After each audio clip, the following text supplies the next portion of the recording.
श्री विदुर नीति तीसरा अध्याय। धृतराष्ट्र ने कहा, महाबुद्धे, तुम पुनः धर्म और अर्थ से युक्त बातें कहो। इन्हें सुनकर मुझे तृप्ति नहीं होती। इस विषय में तुम अद्भुत भाषण कर रहे हो। विदुर जी बोले, सब तीर्थों में स्नान और सब प्राणियों के साथ कोमलता का बर्ताव, ये दोनों एक समान है, अथवा कोमलता के बर्ताव का विशेष महत्व है। विदुर, आप अपने पुत्र कौरव पांडव दोनों के साथ समान रूप से कोमलता का बर्ताव कीजिए। ऐसा करने से इस लोक में महान सुयश प्राप्त करके मरने के पश्चात आप स्वर्ग लोक में जाएंगे। पुरुष श्रेष्ठ, इस लोक में जब तक मनुष्य की पावन कीर्ति का गान किया जाता है, तब तक वह स्वर्ग लोक में प्रतिष्ठित होता है। इस विषय में उस प्राचीन इतिहास का उदाहरण दिया करते हैं, जिसमें केशनी के लिए सुधनवा के साथ विरोचन के विवाद का वर्णन है। राजन, एक समय की बात है, केशनी नाम वाली एक अनुपम सुंदरी कन्या सर्वश्रेष्ठ पति को वरण करने की इच्छा से स्वयंवर सभा में उपस्थित हुई। उसी समय दैत्य कुमार विरोचन उसे प्राप्त करने की इच्छा से वहां आया। तब केशनी ने वहां दैत्य राज से इस प्रकार बातचीत की। केशनी बोली, विरोचन, ब्राह्मण श्रेष्ठ होते हैं या दैत्य? यदि ब्राह्मण श्रेष्ठ होते हैं तो मैं सुधनवा से विवाह क्यों न करूं? विरोचन ने कहा, केशनी, हम प्रजापति की श्रेष्ठ संतानें हैं, अतः सबसे उत्तम है। ये सारा संसार हम लोगों का ही है। हमारे सामने देवता या ब्राह्मण कौन चीज है? केशनी बोली, विरोचन, इसी जगह हम दोनों प्रतीक्षा करें। कल प्रातः काल सुधनवा यहाँ आएगा, फिर मैं तुम दोनों को एकत्र उपस्थित देखूंगी। विरोचन बोला, कल्याणी, तुम जैसा कहती हो वही करूंगा। प्रातः काल तुम मुझे और सुधनवा को एक साथ उपस्थित देखोगी। विदुर जी कहती है, राजन, इसके बाद जब रात बीती और सूर्य मंडल का उदय हुआ, उस समय सुधनवा उस स्थान पर आया जहां विरोचन केशनी के साथ मौजूद था। भरत श्रेष्ठ, सुधनवा प्रहलाद कुमार विरोचन और केशनी के पास आया। ब्राह्मण को आया देख केशनी उठ खड़ी हुई और उसने उसे आसन, पाद्य और अर्घ्य निवेदन किया। सुधनवा बोला, प्रहलाद नंदन, मैं तुम्हारे इस स्वर्ण में सुंदर सिंहासन को केवल छू लेता हूँ, तुम्हारे साथ इस पर बैठ नहीं सकता, क्योंकि ऐसा होने से हम दोनों एक समान हो जाएंगे। विरोचन ने कहा, सुधनवन, तुम्हारे लिए तो पीड़ा, चटाई या कुश का आसन उचित है। तुम मेरे साथ बराबर के आसन पर बैठने योग्य हो ही नहीं। सुधनवा ने कहा, पिता और पुत्र एक साथ एक आसन पर बैठ सकते हैं। दो ब्राह्मण, दो क्षत्रिय, दो वृद्ध, दो वैश्य और दो शूद्र भी एक साथ बैठ सकते हैं, किंतु दूसरे कोई दो व्यक्ति परस्पर एक साथ नहीं बैठ सकते। तुम्हारे पिता प्रहलाद नीचे बैठकर ही मेरी सेवा किया करते हैं। तुम अभी बालक हो, घर में सुख से पले हो, अतः तुम्हें इन बातों का कुछ भी ज्ञान नहीं है। विरोचन बोला, हम असुरों के पास जो कुछ भी सोना, गौ, घोड़ा आदि धन है, उसकी मैं बाजी लगाता हूँ। हम तुम दोनों चलकर जो इस विषय के जानकार हो उनसे पूछें कि हम दोनों में कौन श्रेष्ठ है। सुधनवा बोला, विरोचन, स्वर्ण, गाय और घोड़ा तुम्हारे ही पास रहे। हम दोनों प्राण की बाजी लगाकर जो जानकार हो उनसे पूछें। विरोचन ने कहा, अच्छा, प्राणों की बाजी लगाने के पश्चात हम दोनों कहाँ चलेंगे? मैं तो न देवताओं के पास जा सकता हूँ और न कभी मनुष्यों से ही निर्णय करा सकता हूँ। सुधनवा बोला, प्राणों की बाजी लग जाने पर हम दोनों तुम्हारे पिता के पास चलेंगे। मुझे विश्वास है कि प्रहलाद अपने बेटे के लिए भी झूठ नहीं बोल सकते। विदुर जी कहती है, इस तरह बाजी लगाकर परस्पर क्रुद्ध हो विरोचन और सुधनवा दोनों उस समय वहां गए जहां प्रहलाद जी थे। प्रहलाद ने मन ही मन कहा, जो कभी भी एक साथ नहीं चले थे, वे ही दोनों, ये सुधनवा और विरोचन, आज सांप की तरह क्रुद्ध होकर एक ही रास्ते से आते दिखाई देते हैं। फिर विरोचन से कहा, विरोचन, मैं तुमसे पूछता हूँ क्या सुधनवा के साथ तुम्हारी मित्रता हो गई है? फिर कैसे एक साथ आ रहे हो? पहले तो तुम दोनों कभी एक साथ नहीं चलते थे। विरोचन बोला, पिताजी, सुधनवा के साथ मेरी मित्रता नहीं हुई है। हम दोनों प्राणों की बाजी लगाए आ रहे हैं। मैं आपसे यथार्थ बात पूछता हूँ, मेरे प्रश्न का झूठा उत्तर ना दीजिएगा। प्रहलाद ने कहा, सेवको, सुधनवा के लिए जल और मधुपर्क लाओ। फिर सुधनवा से कहा, ब्राह्मण, तुम मेरे पूजनीय अतिथि हो। मेरे ने तुम्हारे लिए सफेद गौ खूब मोटी ताजी कर रखी है। सुधनवा बोला, प्रहलाद, जल और मधुपर्क तो मुझे मार्ग में ही मिल गया है। तुम जो मैं पूछ रहा हूँ उस प्रश्न का ठीक ठीक उत्तर दो। क्या ब्राह्मण श्रेष्ठ हैं अथवा विरोचन? प्रहलाद बोले, ब्राह्मण, मेरे एक ही पुत्र है और इधर तुम स्वयं उपस्थित हो। भला तुम दोनों के विवाद में मेरे जैसा मनुष्य कैसे निर्णय दे सकता है? सुधनवा बोला, मतिमन, तुम्हारे पास गौ तथा दूसरा जो कुछ भी प्रिय धन हो वह सब अपने औरस पुत्र विरोचन को दे दो। परंतु हम दोनों के विवाद में तो तुम्हें ठीक ठीक उत्तर देना ही चाहिए। प्रहलाद ने कहा, सुधनवन, अब मैं तुमसे यह बात पूछता हूँ, जो सत्य ना बोले अथवा असत्य निर्णय करे, ऐसे दुष्ट वक्ता की क्या स्थिति होती है? सुधनवा बोला, सौत वाली स्त्री, जुए में हारे हुए जुआरी और भार ढोने से व्यथित शरीर वाले मनुष्य की रात में जो स्थिति होती है, वही स्थिति उल्टा न्याय देने वाले वक्ता की भी होती है। जो झूठा निर्णय देता है वह राजा नगर में कैद होकर बाहरी दरवाजे पर भूख का कष्ट उठाता हुआ बहुत से शत्रुओं को देखता है।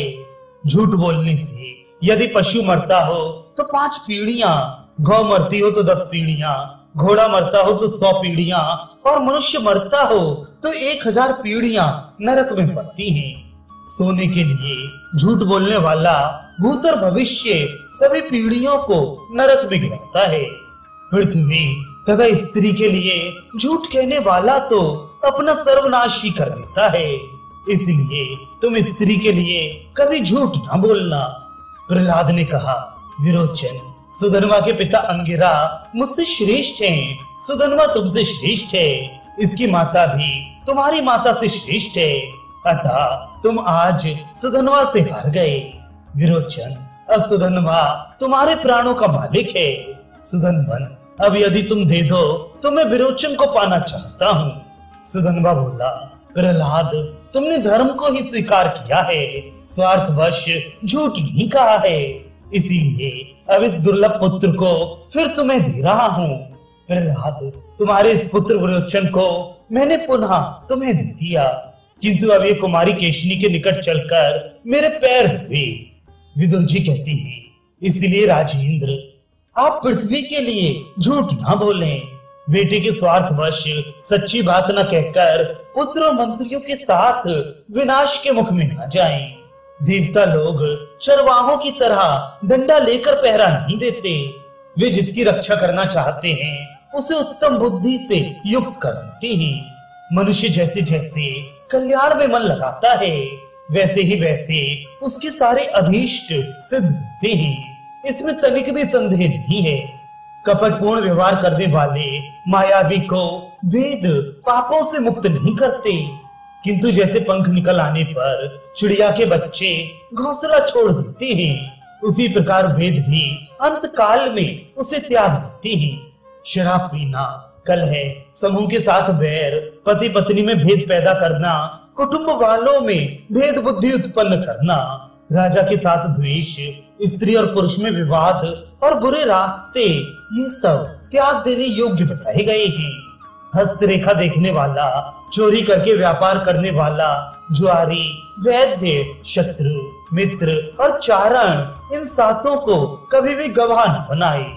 आदर के साथ अग्निहोत्र, आदर पूर्वक मौन का पालन, आदर पूर्वक स्वाध्याय और आदर के साथ यज्ञ का अनुष्ठान, ये 4 कर्म भय को दूर करने वाले हैं, किंतु यही यदि ठीक तरह से संपादित ना हो तो भय प्रदान करने वाले होते हैं। घर में आग लगाने वाला, विष देने वाला, जारज संतान की कमाई खाने वाला, सोमरस बेचने वाला, शस्त्र बनाने वाला, चुगली करने वाला, मित्रद्रोही, पर स्त्री लंपट, गर्व की हत्या करने वाला, गुरु स्त्रीगामी, ब्राह्मण होकर शराब पीने वाला, अधिक तीखे स्वभाव वाला, कौवे की तरह काय काय करने वाला, नास्तिक, वेद की निंदा करने वाला, घूसखोर, पतित, क्रूर तथा शक्ति रहते हुए रक्षा के लिए प्रार्थना करने पर भी जो हिंसा करता है, ये सबके सब ब्रह्म हत्यारे के समान हैं।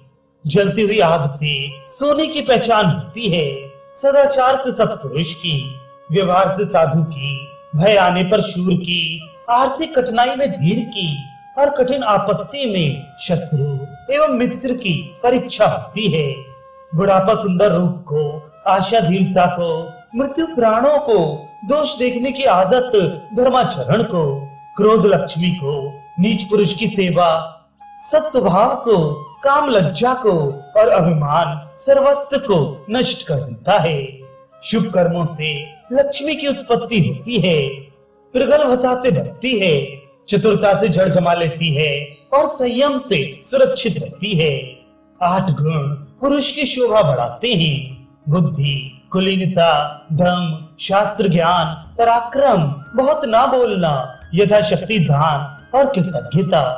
तात एक गुण ऐसा है जो इन सभी महत्वपूर्ण गुणों पर हठात अधिकार जमा लेता है।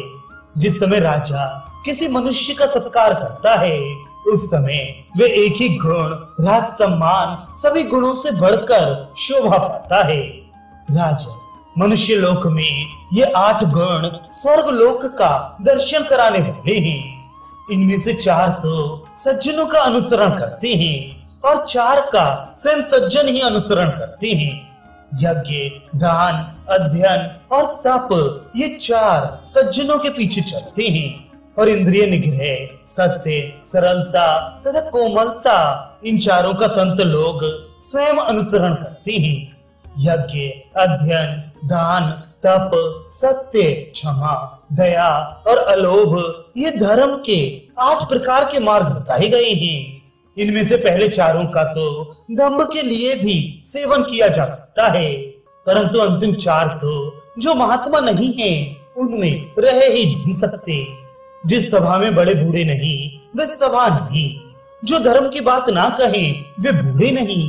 जिनमें सत्य नहीं, वे धर्म नहीं। और जो कपट से पूर्ण हो, वे सत्य नहीं है। सत्य, विनय का भाव, शास्त्र ज्ञान, विद्या, कुलीनता, शील, बल, धन, शूरता और चमत्कार पूर्ण बात कहना, ये 10 स्वर्ग के साधन हैं।